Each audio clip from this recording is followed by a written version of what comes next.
दोस्तों, आपने काली जुबान शब्द सुन रखा होगा। अक्सर किसी के बोलने से कुछ अशुभ हो जाता है।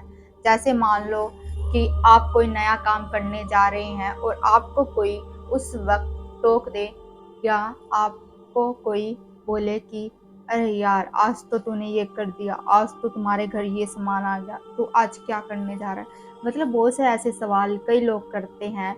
और अगर आप कोई नया काम करने जा रहे हैं तो उस काम में अगर कोई आपको बोल दे तो वो काम आपका बनते बनते ही बिगड़ जाता है। वो काम आपका बनता ही नहीं। तब हम उस इंसान को बोलने लगते हैं कि अरे, इसकी तो जुबान ही काली है। और फिर हम उससे अपने काम को छुपा कर करने लगते हैं।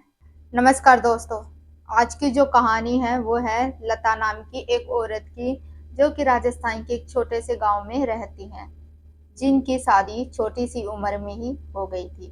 यानी वो 10 साल की थी तभी उनकी शादी उनके घर वालों ने करा दी थी। लता के जो ससुराल वाले हैं लता से बहुत प्यार करते हैं, लेकिन गांव के सभी लोग लता से दूर रहते थे, क्योंकि गांव वालों का मानना था कि लता के ऊपर किसी भूत प्रेत का साया है। क्योंकि लता जो कुछ भी बोलती वो सब सच हो जाता था, इसलिए गांव के सभी लोग लता से दूर रहते थे। एक दिन लता के मायके में एक पड़ोसी बताती हैं कि जब लता बचपन में छोटी थी तो लता को किसी कुत्ते ने काट लिया था। तब लता ने गुस्से में उस कुत्ते को बोला कि अरे, ये मर क्यों नहीं जाता, इसकी मौत क्यों नहीं आ जाती। लता उस कुत्ते को ऐसे शब्द बोल रही थी और होना क्या था, अगले दिन उस कुत्ते की मौत हो गई। वो कुत्ता गली में मरा हुआ पड़ा था। ऐसी दूसरी घटना तो इतनी भयानक है कि लोग लता को डायन कहकर बोलने लगे थे। एक दिन बचपन में लता रोटी बना रही थी और तवे से उसका हाथ जल जाता है। उसका हाथ थोड़ा सा जल जाता है और वो काफ़ी रोने लगती है और चिल्लाने लगती है।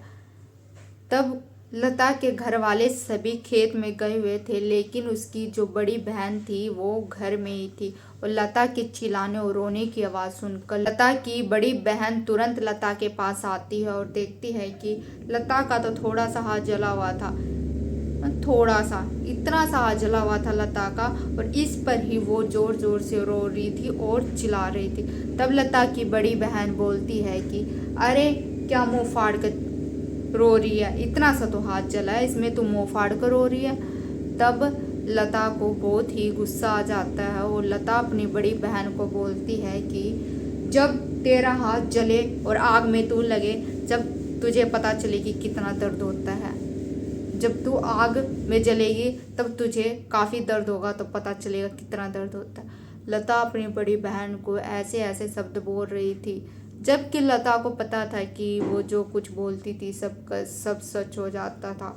और होना क्या था, अनहोनी होने में जरा सी भी देर नहीं लगी और उसी रात को लता के घर के बाहर चारे पड़े थे, उस चारों में आग लग गई और आग की लपेटे घर के अंदर आ गई। घर के सभी लोग बच गए, लेकिन लता की जो बड़ी बहन थी वो आग के लपेटे में आ गई और लता का पूरा शरीर काफ़ी जल गया था। लता की बड़ी बहन का थोड़े समय तो इलाज चला, लेकिन उसका शरीर काफ़ी जल जाने से लता की मौत हो गई। और जो उसकी बहन लता ने बोला था वैसा ही हुआ।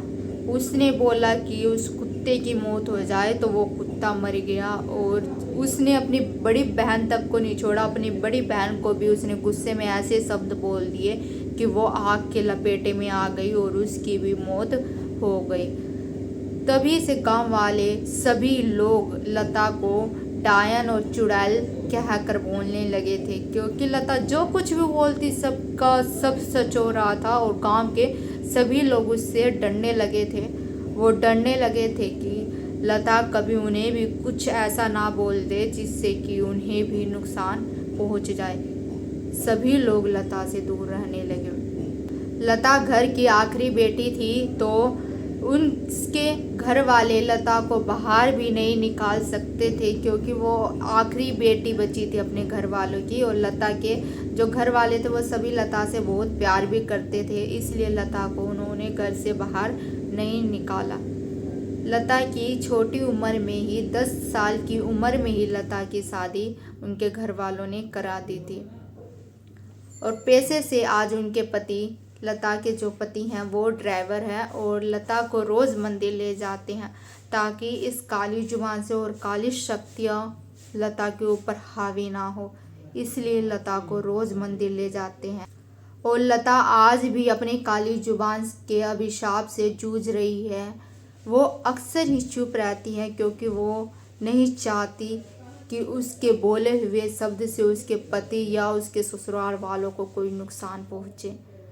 तो दोस्तों, आपको भी बता दें कि अगर आपके आस पड़ोस में कोई भी ऐसी औरत, आदमी या बुजुर्ग है जिनसे कि आपके बनते काम बिगड़ जाते हैं या आपको कुछ ऐसे शब्द बोल देते हैं जो सच हो जाते हैं, तो उनसे सतर्क रहिए। और आप अगर कोई नया काम करने जा रहे हैं तो अपने काम को किसी को मत बताइए जब तक कि आपका वो काम बन ना जाए। तो दोस्तों, आज की स्टोरी आपको कैसी लगी? अगर अच्छी लगी हो तो लाइक करना, शेयर करना और कमेंट करना। धन्यवाद दोस्तों।